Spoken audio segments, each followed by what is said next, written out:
back in the day in the 70s and 80s before Magic and Bird, blew up the NBA and made it mainstream, and then Michael Jordan took it globally. Before then, there were players in the NBA who had to have day jobs, or at the very least they had to have additional jobs in the summertime in the NBA off season, because the NBA just didn't pay enough money. But yet and still, those players still played professional basketball every year because they loved it.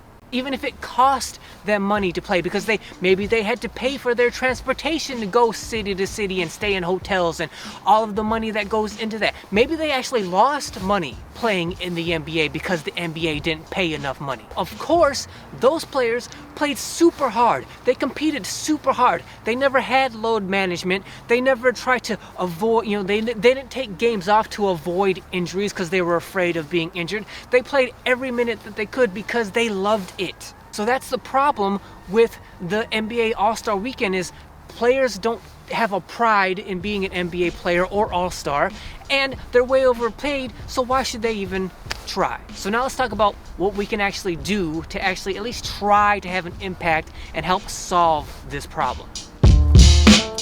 So now that we've defined what the root of the problem for the NBA All-Star and lack of competition is, unfortunately, there really is no easy and readily available solution to that problem. Really, the only solution I can see to trying to make players care again, so they actually really compete again, is to drastically reduce their salaries to more realistic numbers. And really the only way the contracts, the crazy numbers could come down is if there's like a financial crash in the NBA, which means there would have to be a financial crash in the American economy, and nobody wants that.